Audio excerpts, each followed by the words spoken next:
Gandhi. I, Rahul Gandhi, Jai Hind, Jai Samvidhan. Informing the decision of appointment of Rahul Gandhi as the leader of opposition in the Lok Sabha. देश का जो संविधान है वो दरअसल आईना है। वो आईना लेकर के देश के हाकिम के सामने खड़ा है और बार बार हाकिम से कह रहा है कि मैं आईना हूं, दिखाऊंगा दाग चेहरों के, जिसे बुरा लगे वो सामने से हट जाए।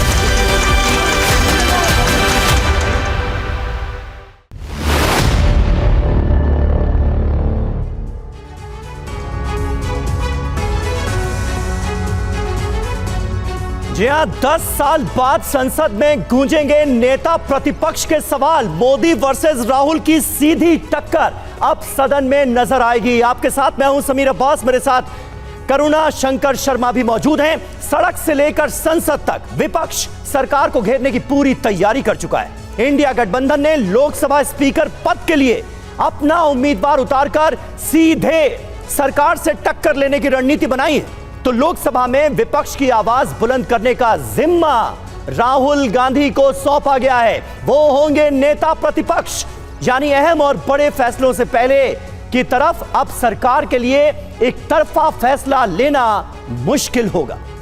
बिल्कुल, सरकार को सारे बड़े फैसलों में नेता प्रतिपक्ष की सलाह लेना जरूरी हो जाएगा और सरकार के खिलाफ पहले से मुकर रहे राहुल गांधी अब सरकार को बड़े फैसले आसानी से लेने नहीं देंगे और साथ ही संवैधानिक नियुक्तियों से लेकर आर्थिक फैसलों की समीक्षा कर पाएंगे राहुल गांधी। ऐसे में सवाल ये उठता है कि क्या अब हर फैसलों में मोदी वर्सेस राहुल की सीधी टक्कर नजर आने वाली है? आज की इस बड़ी बहस में इसी का जवाब तलाशने की हम कोशिश करेंगे। जी हाँ, और हमारे साथ जुड़ेंगे कई खास मेहमान भी, लेकिन सबसे पहले अहम खबर आपको बता दें, लोकसभा में नेता प्रतिपक्ष होंगे राहुल गांधी। इंडिया गठबंधन की बैठक में नेता प्रतिपक्ष पर फैसला हो गया। राहुल गांधी के नाम पर मुहर लग गई। कांग्रेस पार्टी ने प्रोटेम स्पीकर को इसकी जानकारी भी दे दी है। 10 साल बाद कांग्रेस पार्टी को मिला है नेता प्रतिपक्ष का पद, इसलिए कांग्रेस पार्टी के साथ साथ पूरे ऑपोजिशन के लिए यह निश्चित तौर पर एक बड़ी बात है। और आपको बताते हैं कि लोकसभा नेता प्रतिपक्ष बनने के बाद राहुल गांधी के पास क्या अधिकार होंगे। इस देश के संविधान ने नेता प्रतिपक्ष को कितने अधिकारों से नवाजा है, ये जरा आप देखिए। लोक लेखा समिति के प्रमुख होंगे राहुल गांधी बतौर नेता प्रतिपक्ष। इसके अलावा संयुक्त संसदीय समितियों का वो हिस्सा होंगे और चयन समितियों के सदस्य भी होंगे राहुल गांधी। बिल्कुल, अब नेता प्रतिपक्ष आखिर किस किस चयन समिति के सदस्य होते हैं यह आप देख ले। पहला, मुख्य चुनाव आयुक्त, बिल्कुल जो निर्वाचन आयोग है इसमें जो चयन प्रक्रिया है इसमें पूरा हिस्सा लेंगे। दूसरा, सीबीआई डायरेक्टर की नियुक्ति को लेकर भी इस चयन समिति का हिस्सा राहुल गांधी होंगे। जी हां, इसके अलावा सीवीसी सेंट्रल विजिलेंस कमिश्नर की जो नियुक्ति होती है, जिसमें जो चयन होगा उसमें एक सदस्य के तौर पर, चयन समिति के सदस्य के तौर पर अब राहुल गांधी भी होंगे। मुख्य सूचना आयुक्त के चयन में भी उनकी भूमिका होगी। इसके अलावा लोकपाल या लोकायुक्त के चयन में भी बतौर चयन समिति सदस्य राहुल गांधी शामिल होंगे। प्रधानमंत्री नरेंद्र मोदी के साथ एक टेबल पर बैठेंगे। बिल्कुल, और देखिए राष्ट्रीय मानवाधिकार के चेयरमैन का भी जो सिलेक्शन होगा इसमें भी राहुल गांधी उस टेबल में साथ होंगे जब फैसला लिया जाएगा। अब खास बात क्या है समीर? जी हां, राहुल गांधी इन समितियों में पीएम मोदी के साथ होंगे। एक टेबल पर बैठते हैं सारे सदस्य चयन समिति के, तो एक तरफ होंगे चयन समिति में भी प्रधानमंत्री नरेंद्र मोदी और दूसरी तरफ राहुल गांधी। और देखिए नियुक्ति पर राहुल अपनी सलाह भी दे पाएंगे, यानी कि उनकी जो सलाह है वो बहुत ज्यादा जरूरी हो जाएगी। अब आपको एक और जानकारी देते हैं कि नेता प्रतिपक्ष राहुल सरकार से कैसे अब यहां पर सीधी टक्कर होने वाली। पहली बड़ी बात क्या है, सरकार के कामकाज की समीक्षा राहुल गांधी कर पाएंगे। बतौर नेता प्रतिपक्ष सरकार के आर्थिक फैसलों की समीक्षा भी करेंगे, क्योंकि जो लोक लेखा समिति है उसके प्रमुख भी नेता प्रतिपक्ष को बनाया जाता है। जी हां, सरकार की नीतियों की समीक्षा कर पाएंगे राहुल गांधी, और इस बार उनके तेवर कितने तल्ख नजर आ रहे हैं ये तो आप जानते ही हैं। सीधे प्रधानमंत्री से सवाल कर पाएंगे बतौर नेता प्रतिपक्ष, और लोक लेखा समिति के प्रमुख के तौर पर सदन में सरकार के खिलाफ विपक्ष की आवाज बुलंद करेंगे। और इस बार विपक्ष के नंबर हैं ज्यादा, 234 के भारी भरकम नंबर के साथ ऑपोजिशन की मौजूदगी सदन में, और विपक्ष की आवाज बुलंद करने का जिम्मा राहुल गांधी के पास। राहुल गांधी को नेता प्रतिपक्ष बनाए जाने से कांग्रेस पार्टी में उत्साह है, तो वहीं बीजेपी ने इस मुद्दे पर क्या कहा है, आइए जल्दी से आपको सुनवा देते हैं। हमारे संविधान को मोदी जी अब आप नहीं हटा पाएंगे। राहुल गांधी अब आपके सामने एक दीवार के रूप में शेर कर देगा। Rahul Gandhi, having been elected a member of the House of the People. Rahul Gandhi as a leader of opposition होंगे लोकसभा में, उससे क्या फर्क पड़ता है? कोई भी हो, विपक्ष में कोई ना कोई तो बैठेगा ही। एक मजबूत विपक्ष और एक मजबूत आवाज, सच्चाई पर चलने वाला, बिना किसी डर के भय के, छोटी बात नहीं है। और हमारे साथ तमाम खास मेहमान इस वक्त जुड़ चुके हैं, जल्दी से उनसे आपका तारुफ करा देते हैं। जीसी मल्होत्रा साहब आज हमारे बहुत खास मेहमान हैं, महासचिव रह चुके हैं, लोकसभा के जनरल सेक्रेटरी रह चुके हैं, वो हमारे साथ मौजूद हैं। रामकृपाल सिंह जी हमारे साथ मौजूद हैं, वरिष्ठ पत्रकार शंभुनाथ शुक्ला जी हमारे साथ मौजूद हैं, धनंजय गिरी हमारे साथ मौजूद हैं, प्रवक्ता हैं भारतीय जनता पार्टी के, और डॉक्टर अजय उपाध्याय हमारे साथ मौजूद हैं, प्रवक्ता कांग्रेस पार्टी के। लेकिन मैं चाह रहा हूं मल्होत्रा साहब, शुरुआत आज आपसे करने के लिए। मल्होत्रा जी, सबसे पहले पब्लिक अकाउंट कमेटी, जिसके चीफ के तौर पर नेता विपक्ष हो सकता है, उसकी जानकारी हमने अपने दर्शकों को दी। सबसे पहले अगर आप हमारे दर्शकों के लिए यह क्लियर कर पाएं, अब राहुल गांधी नेता प्रतिपक्ष होंगे ये तो क्लियर है, पब्लिक अकाउंट कमेटी के चेयरमैन के तौर पर भी राहुल गांधी की ही भूमिका को आगे हम देखेंगे, या फिर इस पद पर कोई और भी बैठ सकता है? क्या प्रावधान है सर हमारे संविधान में? कन्वेंशन यही है कि भी जो लीडर ऑफ ओपोजिशन होते हैं वही पब्लिक अकाउंट्स कमेटी के चेयरमैन होते हैं। आज तक ऐसा ही रहा है। अच्छा। तो राहुल गांधी अब लीडर ऑफ ओपोजिशन होंगे तो पब्लिक अकाउंट्स कमेटी के चेयरमैन वही होंगे। लेकिन अगर चाहें, अगर पार्टी चाहे, अगर ऑपोजिशन चाहे, तो पब्लिक अकाउंट कमेटी का चेयरमैन कोई दूसरा नेता भी हो सकता है, कोई दूसरा सांसद भी हो सकता है। अब ऐसा कहीं रूल में नहीं है कि वही होंगे। अगर ओपोजिशन चाहें और जो राहुल गांधी खुद स्वयं चाहें तो किसी दूसरे को नॉमिनेट कर सकते हैं। राहुल गांधी बाध्य नहीं है कि पब्लिक अकाउंट्स कमेटी के चेयरमैन लीडर ऑफ ओपोजिशन होंगे, पर कन्वेंशन यही है कि ओपोजिशन के जो लीडर है वही पब्लिक अकाउंट्स कमेटी के चेयरमैन होंगे। ये आज तक की कन्वेंशन यही रही है। आज तक की कन्वेंशन यही रही है, परंपरा यही रही है। मुझे लगता है अब अजय उपाध्याय जी जल्दी से अगर आप ये क्लियर कर पाएं तो उसी हिसाब से फिर हम अपनी बहस को आगे बढ़ाएंगे। जिस बात का जिक्र किया गया है मल्होत्रा साहब की तरफ से, क्या यह तय हो चुका है कि पब्लिक अकाउंट कमेटी के प्रमुख के तौर पर भी हम राहुल गांधी को ही देखेंगे, या फिर कमेटी में, पीएससी में किसी और नेता को लाने की तैयारी है?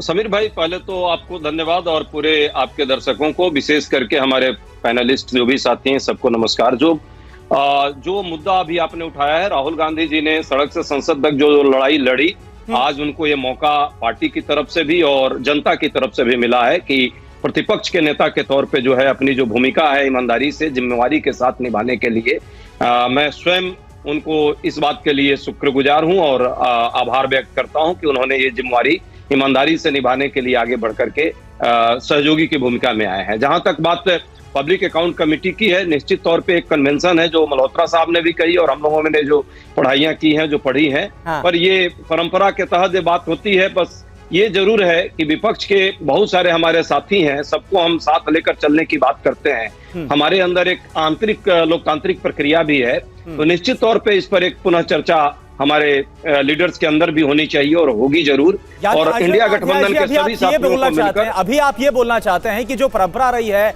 वो नेता प्रतिपक्ष के पास पीएसी के प्रमुख के तौर पर रही है, अभी ऐसा नहीं है, राहुल गांधी होंगे ऐसा नहीं है, या आप बोलना चाहते हैं? देखिए, जैसे परिस्थिति बन रही है अभी तो नेता प्रतिपक्ष के रूप में उन्होंने जिम्मेवारी संभाली है।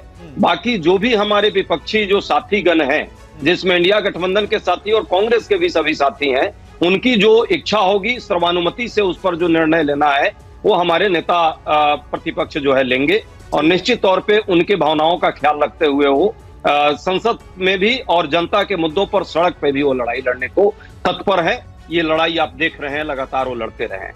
ठीक है, ठीक है। अभी आप इसको लेकर अपनी राय क्लियर नहीं कर पा रहे हैं। पार्टी ने अभी इस पर कोई फैसला जो है वो पब्लिक नहीं किया है, सार्वजनिक नहीं किया जाता है, यही किया है, यही कहा जा सकता है फिलहाल। लेकिन हमारे साथ रामकृपाल जी भी मौजूद हैं। रामकृपाल जी, किस तरह से आप देखते हैं? जाहिर है नेता प्रतिपक्ष को तमाम शक्तियों से, तमाम ताकतों से नवाजा है इस देश के संविधान ने, और उस पद पर अब राहुल गांधी का आसीन होना ये अपने आप में सरकार के लिए मुश्किल का सबब भी माना जा सकता है क्या? क्योंकि इस बार तेवर बहुत तल्ख नजर आ रहे हैं पूरे ऑपोजिशन के, और अब पूरे ऑपोजिशन की आवाज को बुलंद करने का जिम्मा संसद के अंदर मिला है राहुल गांधी को।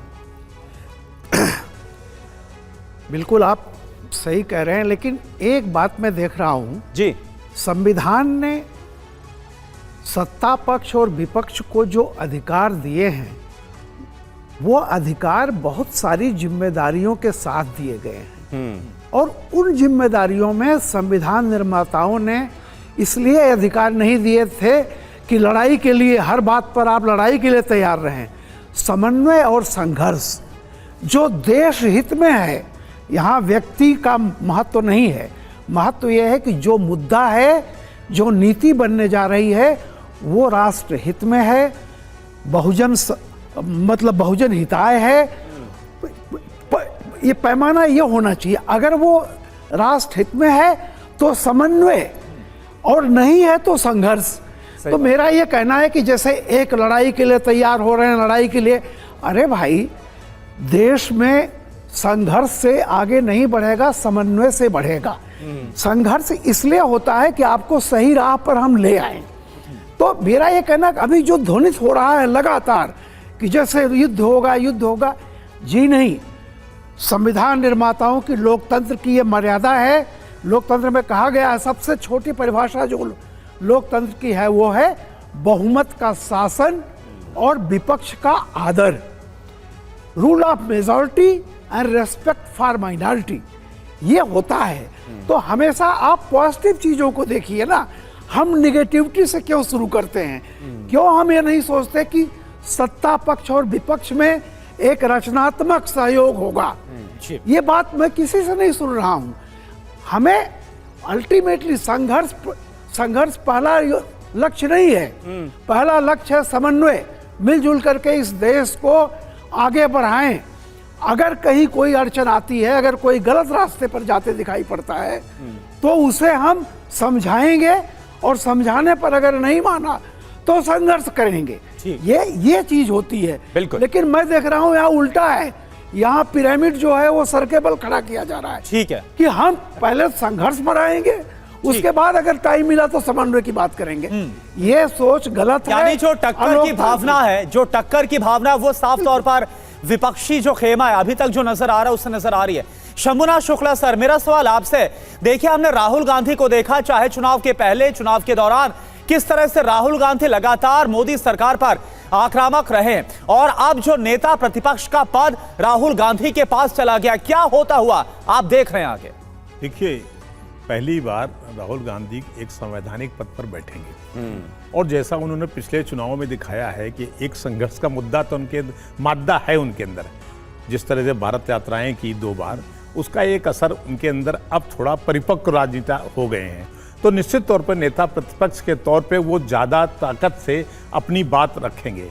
जहाँ तक समन्वय की बात है, अभी मुझे लगता है कि कल जो उन्होंने प्रेस कॉन्फ्रेंस की है, लोगों को बताया है कि भाई राजनाथ जी हमारे पास आए थे, हमने कहा कि आप कॉल करिएगा खड़गे जी को, फिर उनका कॉल नहीं आया। इसका मतलब जैसे स्पीकर के पद के लिए भी समन्वय की बात चाहते थे, लेकिन सत्ता पक्ष थोड़ा सा अहंकारी तो होता ही है, उसको लगता है नहीं जो हम कहें वही सही है। तो राहुल गांधी थोड़ा सा चल रहे हैं कि वो समन्वय बना के रखें। अब उनके वो वाले तेवर नहीं है जो कभी वो कुछ भूल कर जाते थे, कभी गड़बड़ कर जाते थे।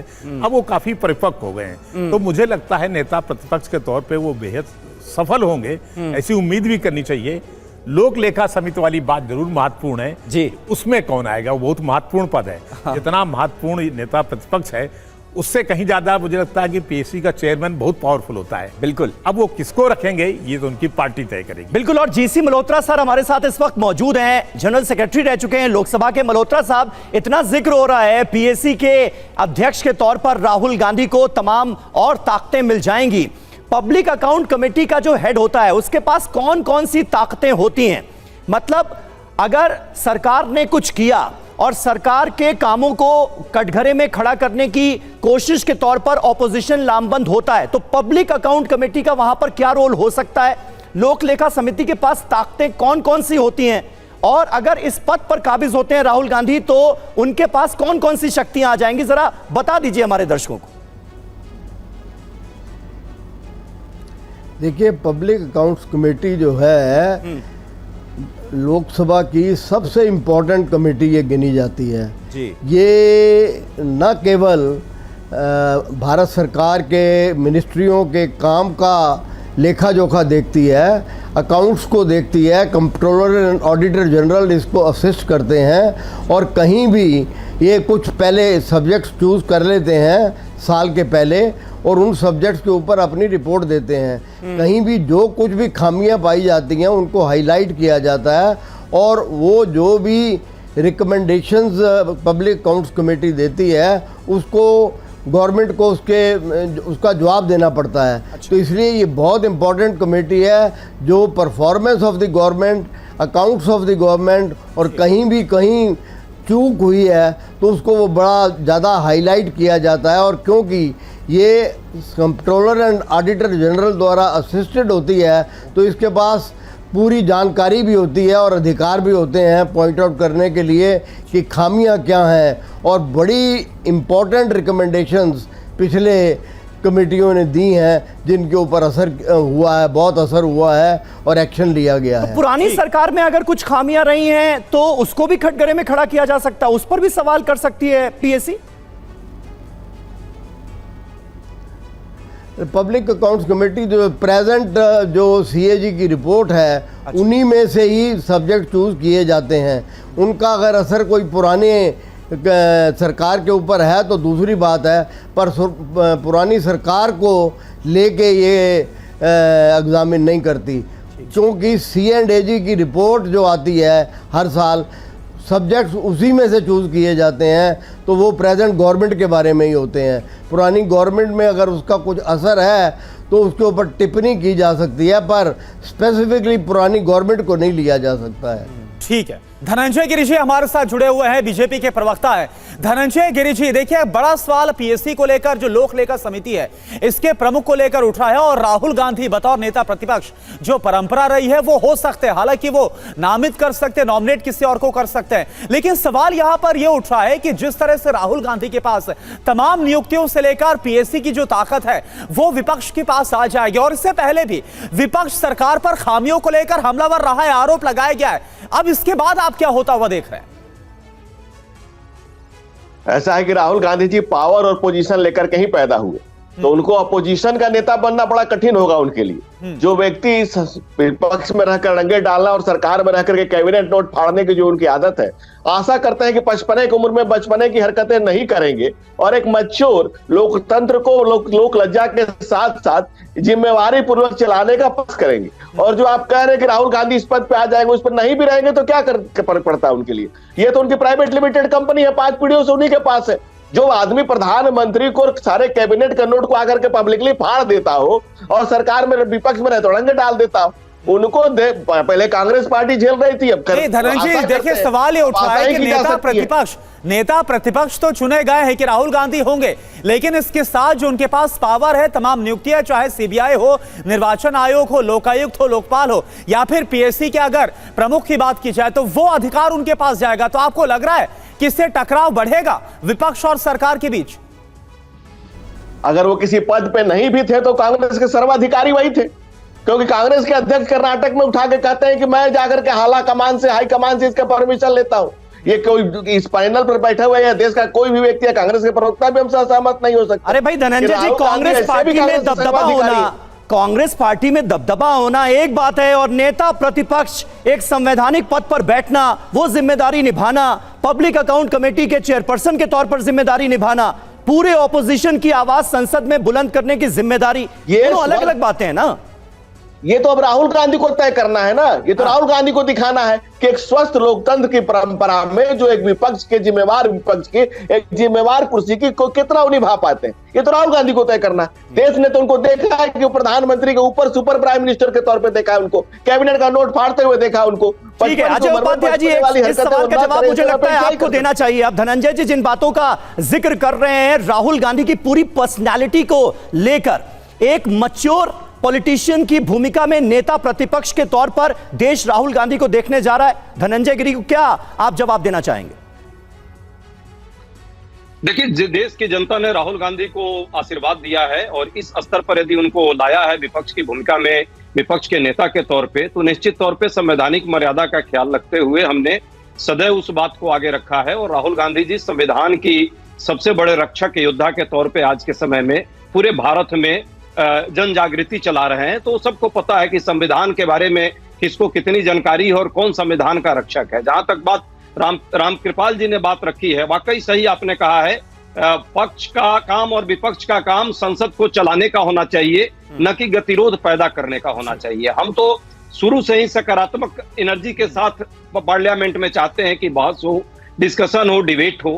पहला ही शुरुआत जिस तरह से प्रधानमंत्री जी ने और भाजपा के लोगों ने, सत्ता पक्ष ने किया, जिस तरह प्रोटो में स्पीकर को लेकर के, क्योंकि वो बेचारा 8वीं बार जीतने के बाद भी एक दलित समाज से था, इसलिए वो शपथ सही से नहीं दिला पाता। इन लोगों की नजर में मनवादी सोच यही थी, इसलिए उनको जो है उस परंपरा का निर्वहन नहीं किया और संवैधानिक उस मर्यादा का ख्याल प्रधानमंत्री जी और समेत सारे भाजपा के सत्ता पक्ष तो उसका बदला लिया फिर आप लोगों ने, स्पीकर पद पर चुनाव की नौबत आए, अब बात आई, ये स्थिति लाकर आप लोगों ने उसका बदला लिया। नहीं समीर भाई, हमने ये भी प्रयास किया था कि ये स्पीकर के पद का चुनाव नहीं हो, सर्वानुमति से ये भी निर्णय लिए जाए, लेकिन अचानक एक तरफा फैसला करके उस व्यक्ति को जो डिक्टोरियल अप्रोच पिछले लोकसभा में चलाया है, जिसमें इनके सहयोगी ही रामविलास पासवान जी की पार्टी को जब तोड़ा गया, उन लोगों ने खुद ही उन पर आरोप प्रत्यारोप लगाया। आज बेशक इनके साथ है कि ओम बिरला पर प्रश्न है कि वो पारदर्शी नहीं है, निष्पक्ष नहीं है, उनकी कार्य पद्धति संवैधानिक गैर नहीं रही है।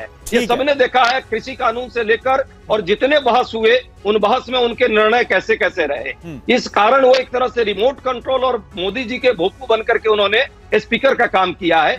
मजबूरी है, चूंकि सर्वानुमति नहीं बनाने का प्रयास सत्ता पक्ष ने किया, इसलिए हमें इसके बाद आखिरकार आप लोगों की तरफ से जो के सुरेश है, एक बार फिर से जो उनका नाम है वो आगे किया गया। रामकृपाल जी, देखिए सवाल ये उठता हुआ नजर आ रहा है, दो बातें हैं, चाहे अब राहुल गांधी का जो चयन है वो बताओ नेता प्रतिपक्ष करना हो, या फिर पहले ही दिन से हमने जो देख लिया विपक्ष का रुख जो बना हुआ है, प्रोटेम स्पीकर को लेकर भी जो टकराव देखने को मिला, क्या आपको लगता है कि इस बार जो हालात हैं और जो सरकार चलाने को लेकर जिस तरह से हमने पिछली बार देखा, चाहे 14 के बाद या फिर 19 के बाद जो आसानी रही है मोदी सरकार के लिए, इस बार स्थितियां बिल्कुल विपरीत हैं उसके, ऐसा आपको लग रहा है क्या? देखिए हमेशा मैं सकारात्मक सोच के साथ आगे बढ़ता हूं। इस देश में अगर लोकतंत्र मजबूत हो रहा है, विपक्ष मजबूत हो रहा है, तो मैं हमेशा उससे एक आशावादी सोच के साथ लेता हूं कि ये राष्ट्र के हित में है और बिल्कुल हित में। मैं बहुत पहले से, कई सालों से बात कर रहा हूं कि इस देश में राष्ट्रीय पार्टी बीजेपी और कांग्रेस ये दोनों मजबूत हो तो एक अच्छी बात है, यही एक दूसरे का विकल्प हो सकते हैं और अतीत में रहा भी है। जब भी कोई 5 साल की सरकार चली है तो इस देश का प्रधानमंत्री या तो कांग्रेस का रहा है या भाजपा का रहा है, तो ये अच्छी बात है। मैं केवल एक बात कह रहा हूं कि देखिए ये जो हमारे दिमाग में सोच बनती जा रही है कि अगर हम लड़ाकू दिखाएंगे तो जनता हम ज़्यादा लोकप्रिय होंगे जनता में, ऐसा नहीं है। देखिए हमेशा मुखिया वही चुनती है जनता जो सबको सुने और सहे, सुन लेने और सह लेने की जो क्षमता जिसमें होती है वो नेता होता है। इसलिए मैं हमेशा एक नहीं बात सर, लेकिन कहता हूं- पिछले 10 सालों में देश की एक आवाज ये भी तो निकलकर सामने आ रही थी कि नहीं, नहीं। प्रतिपक्ष को, विपक्ष को और मजबूती से अपनी आवाज बुलंद करनी चाहिए सरकार के कई कदमों, कई फैसलों के खिलाफ। क्या अब वो मुमकिन हो पाएगा? मैं इसी बात को कह रहा हूं कि बात इसमें पहलवानी की नहीं है। बात है जो मुद्दे आप उठा रहे हैं वो ऑब्जेक्टिव कितने हैं, कितने तार्किक ढंग से आप समझा सकते हैं। बिल्कुल कि मैं अपनी बात जो कह रहा हूं वो देश हित में है। लेकिन यह बात समझिए कि अगर कहीं उल्टा पड़ गया, अगर लगा कि आप देश हित में कोई फैसला लिया जा रहा है और उस पर टांग अड़ा रहे हैं, तो यह आपके खिलाफ भी जा सकता है। तो मैं केवल इसलिए कह रहा हूं कि राहुल जी को एक मौका मिला है, उम्मीद रखिए, पॉजिटिव रखिए। यानी आपका हम ऐसा क्यों सोचते हैं? बस एक सर, सेकंड। आपका इस साफ कहना है कि जिम्मेदारी मिली है, पद मिला है। एक लाइन हाँ बिल्कुल सर। हम ऐसा क्यों सोचते हैं कि राहुल संघर्ष ही करेंगे? क्यों नहीं हम उनसे समन्वय की उम्मीद रखते? मैं कह रहा हूं कि आप भूल जाइए, अब तक की राहुल की राजनीति सड़क की राजनीति रही है।